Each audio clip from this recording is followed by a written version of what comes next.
Hi guys, good morning. কেমন আছো? আশা করি ভালো আছো। আমি তোমাদের আগের দুটো ব্লগে দিয়েছি যে প্রথম দিনের যে সাবমার্সিবলের কাজটা হয়েছিল, তারপরেও দিয়েছিলাম ভিডিও করে দ্বিতীয় দিনে যে সাবমার্সিবলের কাজটা হয়েছিল। এবার তৃতীয় দিনের কাজ, এই কাজটা করে কমপ্লিট হয়ে যাবে আমাদের সাবমার্সিবল, আর তারপর আর কোনো কিছু করতে হবে না। তাই তোমাদেরকে একটু শেয়ার করবো বলে তৃতীয় টাইম, এটা তৃতীয়বার কমপ্লিট হয়ে, মানে তৃতীয়বারে সব কিছু কমপ্লিট হয়ে গেছে। এবার সেই কমপ্লিট হওয়াটা কীভাবে হলো তাও তোমাদের সঙ্গে শেয়ার করবো বলে আমি চলে এলাম। আমি টিয়া আমার ব্লগে। যারা যারা ভালো ভালো বন্ধু, ভাই বোন, ভালো ভালো বন্ধু মতলব নয়, সবই সবার জন্য এই ব্লগটা। কারোর ভালো লাগে, কারোর খারাপ লাগে, মাঝে তোমাদের সঙ্গে তুলে ধরার একটু চেষ্টা করলাম বন্ধুরা। দেখো, এখন বর্ষাকাল চলছে, আর বর্ষাকালে তো এই সাবমার্সিবলটা বসানো হচ্ছিল, তাই ভীষণ পরিমাণে বৃষ্টিও হচ্ছে, কাদাও আছে। তাই তোমরা দেখতে থাকো এই ব্লগটা।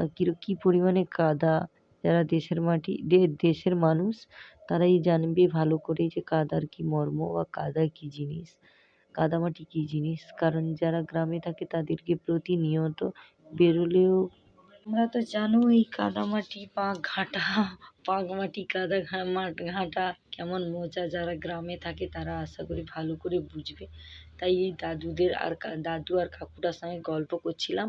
তাই গল্প করতে করতে কাকু তার ছোটোবেলার কথা মনে করলো।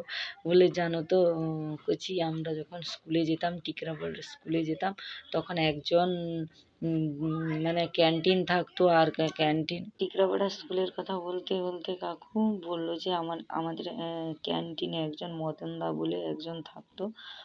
অ্যাকচুয়ালি মদনদা বলে এখনও আছে সেই টিকরাপাড়া ক্যান্টিনে। আর একজন বুড়ি থাকতো, সে হলো ছোলা মটর এই বিভিন্ন কিছু নিয়ে যেত, কিন্তু সে না পয়সা হিসাব করতে জানতো না। কিন্তু আমরা যারা মানে খাবার কিনতাম তাকে বলতাম, দিদা তোমার তো পয়সা এরা বেশি, 1 পয়সা 2 পয়সা দিয়ে দিচ্ছে, অনেকগুলো খাবার নিয়ে নিচ্ছে। দিয়ে একদিন স্যারকে আমরা বলে ওরা রিটার্ন করেছে। সবাই যারা পয়সা এরকম দিদার সঙ্গে নিয়ে নিত, দিদার কাছ থেকে মিথ্যা কথা বলে ভুলিয়ে ভালিয়ে, সেই কথাটা গল্প করছিলাম যে তখন মানুষ মূর্খ ছিল, এত শিক্ষিতর হার ছিল না। রিয়াদ হাত গোনা 2-4 জন পড়তো। তখন এই মানুষের চিন্তাধারা ছিল যে পড়াশোনা করে কী হবে, ঘোড়ার ডিম হবে, তার জন্য মানুষ পড়তো না। এখন আর পৃথিবীতে পড়াশোনা নেই এ কথা ভুল কথা, মূর্খ মানুষ এগুলো ভুল কথা। পৃথিবীতে আর এখন নেই, মানে আমাদের জেনারেশনে আর নেই।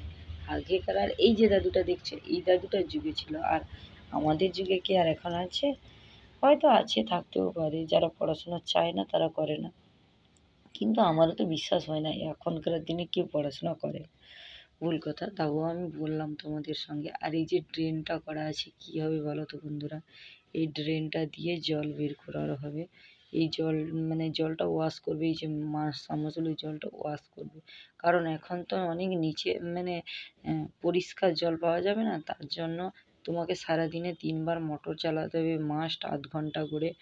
তার দ্বিতীয় কথা, জলটা ওয়াশ করার এখন মিনিমাম 15 দিন 1 মাস ওয়াশ হবে জলটা।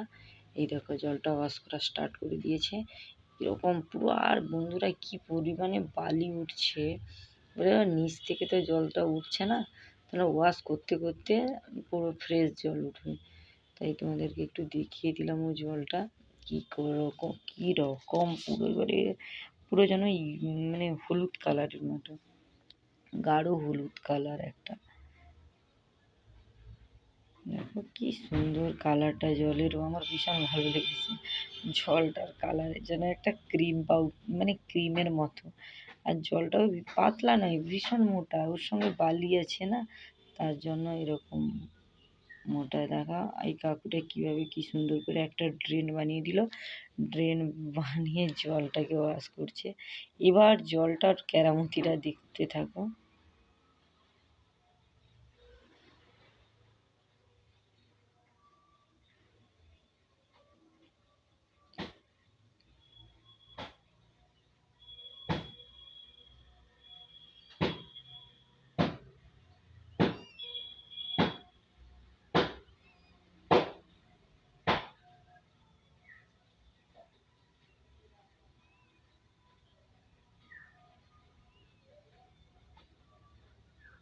যাদের যাদের বাড়িতে এরকম সাবমার্সিবল বসিয়েছে আশা করি তারাই জানে যে জলটা কীভাবে ওয়াশ টোয়াশ করতে হয়। তারা হয়তো পুরো ভিডিওটাও জানে, তাদের ক্লিপটা চোখের সামনে আছে, আর অনেকেও ভিডিও করে পোস্টও করেছে। তাই আমিও আমার চেষ্টা করলাম আমার বাড়ির সাবমার্সিবলটা কীভাবে বসানো হলো, কীভাবে কমপ্লিট হলো, কীভাবে শেষ হলো, তার জন্য তোমাদের সঙ্গে একটু তুলে ধরারও চেষ্টা করলাম।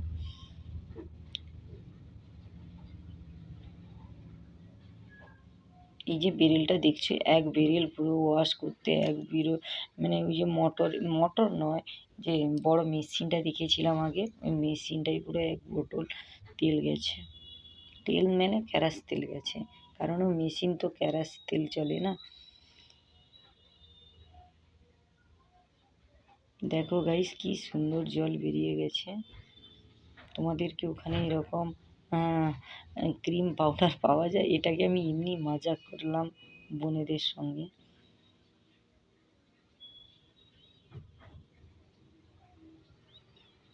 अभी तो जिंदगी में आना लगाया।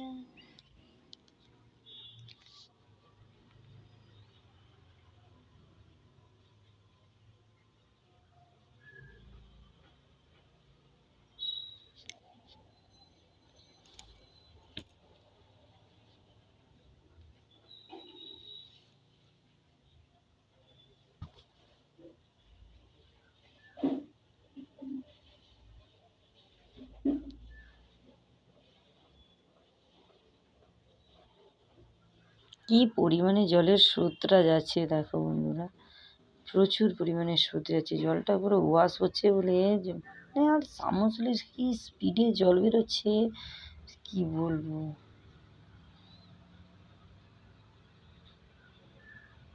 দেখো তোমাদের আরো কাছে নিয়ে গেলাম, দেখতে থাকো জলের স্পিডটা কেমন, জলটা ওয়াশ হচ্ছে, দেখতে থাকো।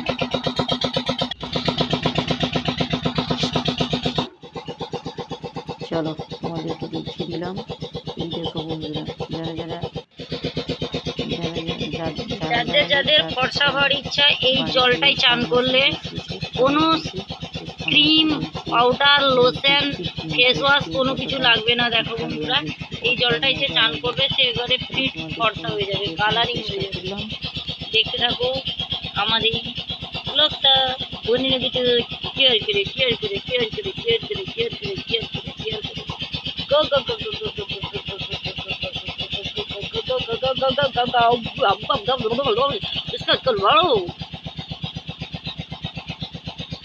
এই যে আমার বাড়ির পাজি বিড়াল, বিড়ালটা ভীষণ আমাদের আদরের অবশ্য, আদরের যেমন আরও খেলে কি সুন্দর। এই যে বলে খড় বলে, আর আমাদের গ্রামের ভাষায় কুটা বলি, খড় বলে এইগুলো, খড়গুলো বা কুটা যে যাদের যে সাইডে যেরকমই ভাষা থাকে, আমরা গ্রামের ভাষায় কুটা বলি। আর এর অ্যাকচুয়ালি শুদ্ধ ভাষা হলো খড়। দেখো এখানকার পাইপ টাইপ কমপ্লিট করে এই জায়গাটার কাজ কমপ্লিট হয়ে গেছে, আবার ওই জায়গাটায় চিড় দেওয়া হচ্ছে।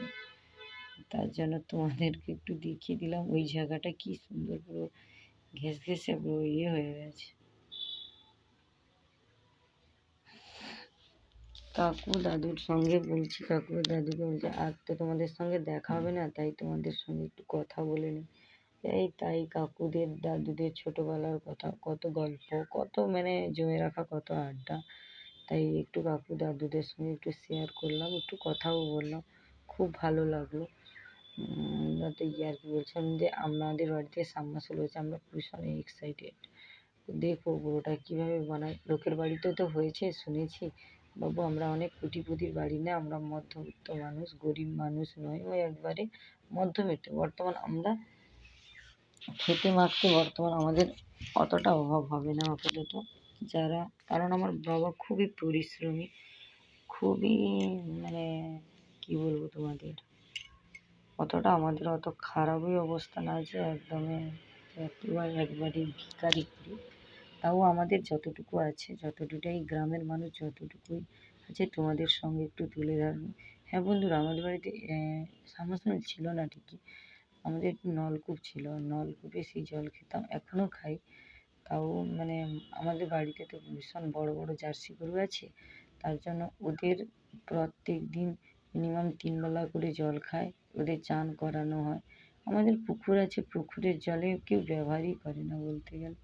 আর পুকুরের জলের সঙ্গে খালের সঙ্গে নালা করা আছে বলে তাই কোনো কিছুতে ব্যবহার করা টরা হয় না। তার জন্য আমরা মানে আমাদের পুরো ফ্যামিলিটাই সব নলকূপে মানে হাত টেপা কলগুলো যাকে বলে সেগুলোই ব্যবহার করা হতো। তখন এই যে গরমকালে ভীষণ জলের ভীষণ প্রবলেম হলো। আমাদের এখানে সদলধারা সরকার থেকে করে দিয়েছে, কিন্তু অনেক জায়গায় পাইপ ফেটে গেছে, সেগুলো রিপেয়ার করে না বলে জলের ভীষণ প্রবলেম হয়। বাধ্যতামূলক বাবা এটা সাবমার্সিবল বসাতে বাধ্যতা হলো, তাই সেই সাবমার্সিবল বসালাম। আমরাও দেখলাম কত ইন্টারেস্টিং হয়, আর আমিও একটু ভিডিও করলাম, তাই তোমাদের সঙ্গে একটু শেয়ারও করলাম। আশা করি ভালো লাগলে আমার ব্লগটা বেশি বেশি করে কমেন্ট শেয়ার করো বন্ধুরা। আমিও তো ভালো ব্লগার নই, আর ভালো মতনও বলতে পারি না, যেইটুকু জানি সেইটুকুই করে তোমাদের সঙ্গে যতটা ভালো হয় ততটা শেয়ার করার চেষ্টা করি। এই দেখো, আর একবার দেখিয়ে নিই, আর তো আর দেখানো যাবে না, কারণ এখানকার কাজ কমপ্লিট হয়ে যাবে, আর দেখানো যাবে না। তাই ওকে বন্ধুরা,